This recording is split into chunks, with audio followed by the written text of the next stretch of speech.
만성 콩팥병 환자의 건강한 식사를 위한 5가지 실천 전략. 많은 만성 콩팥병 환자분들이 식사요법을 잘 하려고 하니 먹을 것이 없다는 말씀을 흔히 하십니다. 식사요법, 식사관리라고 하면 먹지 말아야 할 음식을 먼저 떠올리게 되는데 그보다는 먹을 수 있는 음식 위주로 생각을 하시는 것이 좋습니다. 그리고 식사요법을 실천하기 위해 다음 5가지 실천 전략을 기억해 주십시오. 식사량은 적절한가? 식사량이 부족하면 열량 섭취가 줄어들기 때문에 체중이 감소하고 그로 인해 영양불량이 생길 수 있습니다. 체중이 감소하면 섭취 열량이 부족한 것이고 부종 없이 체중이 증가하면 섭취 열량이 필요량보다 많은 것입니다. 섭취량을 결정하기 위해서는 키의 제곱에 남성은 22, 여성은 21을 곱하여 표준 체중을 구한 다음 나이와 신체 활동량 등을 고려하여 영양 요구량을 산정하는데 일반적으로 표준 체중에 30에서 35kcal를 곱하여 계산합니다. 식사요법을 잘 지키면서도 섭취량을 유지하려면 고열량 조리 방법을 활용합니다. 같은 식품이라도 식물성 기름을 이용하여 볶음이나 전, 튀김 등으로 조리합니다. 공유군 식품 또는 단순당을 활용합니다. 공유군 식품에는 빵, 떡, 국수 등이, 단순당에는 사탕, 꿀, 젤리, 잼 등이 있습니다. 밥을 적게 먹을 때. 식사량이 적어 밥을 적게 먹을 때는 동일한 열량의 다른 공유군 식품을 섭취하여 부족해진 열량을 보충합니다. 쌀밥 3분의 1공기는 식빵 1장이나 국수 반 공기, 인절미 3개의 열량에 해당합니다. 섭취하는 단백질량은 적절한가? 많은 양의 단백질 섭취는 단백뇨를 늘리고 콩팥병의 경과를 악화시킬 수 있지만 단백질 섭취가 부족하면 영양결핍과 근육 감소가 발생합니다. 즉, 적절한 양의 단백질을 잘 섭취하는 것은 아주 중요합니다. 살코기나 두부, 생선처럼 질이 좋은 단백질을 매 끼니마다 적정량 섭취하는 것이 좋습니다. 단백질은 한꺼번에 과도하게 먹지 말고 세끼로 나누어 섭취하는데 적정한 일회 섭취량은 고기의 경우에는 탁구공 정도 크기, 생선의 경우에는 손바닥 절반 정도의 크기, 두부의 경우에는 4분의 1모 정도의 크기로 섭취하는 것이 좋습니다. 우유 250cc, 계란 1개, 콩 1수저, 새우 3마리도 비슷한 정도의 단백질을 함유하고 있습니다. 소금 섭취량을 충분히 줄였는가? WHO 및 우리나라의 일일 소금 섭취 권장량은 하루 5g 이하입니다.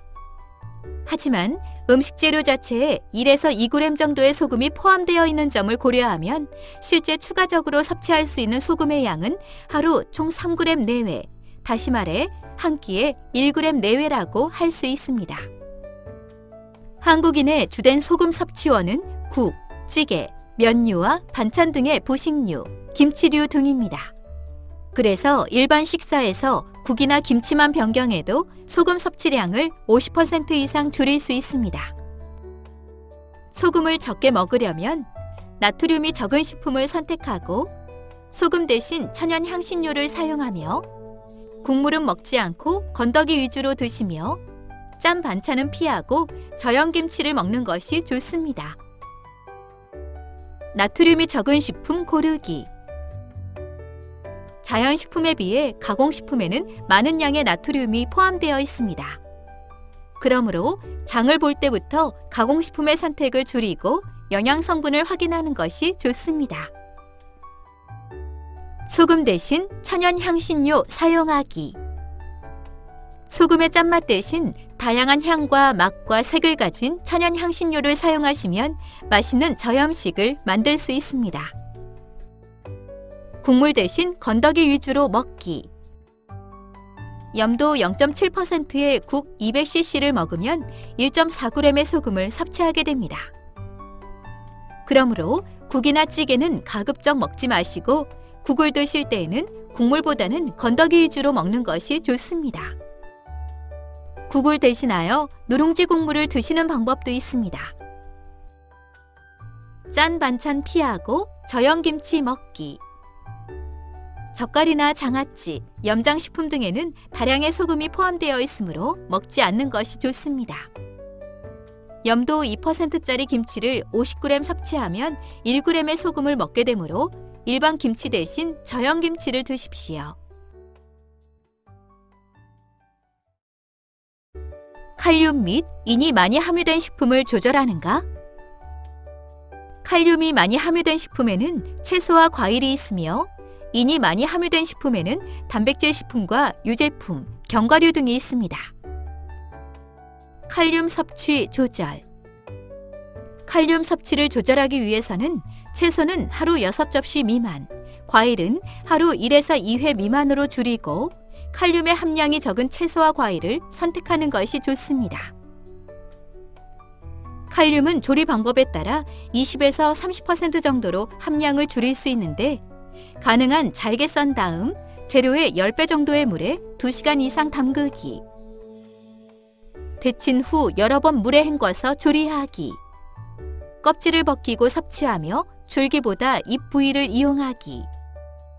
잡곡밥 대신 흰쌀밥을 섭취하기 등의 방법을 적용하면 좋습니다. 인 섭취 조절. 단백질의 섭취량이 증가하면 인 섭취량도 함께 증가하기 때문에 단백질은 신부전 식사 기준에 맞추어 허용량 내에서 섭취해야 합니다. 인 섭취를 줄이기 위해서는 인 함량이 높은 식품을 피하고 가공 육류보다는 신선한 육류를 선택하는 것이 좋습니다.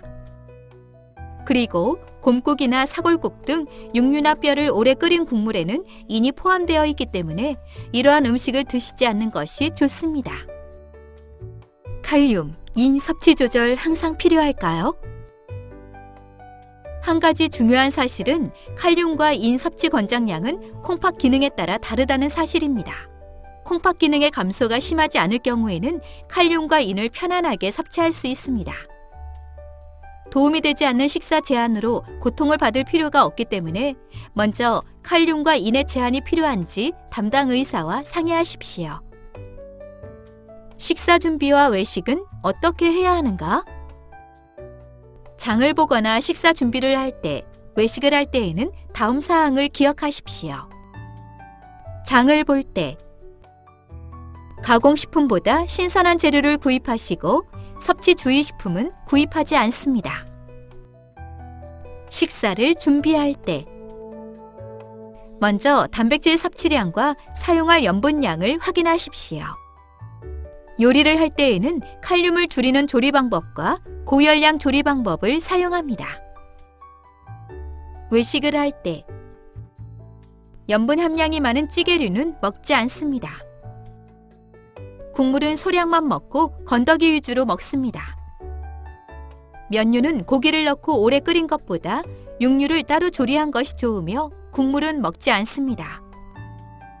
고기는 양념고기는 피하고 생고기로 먹으며 일회 섭취량은 40에서 50g 내외로 조절합니다.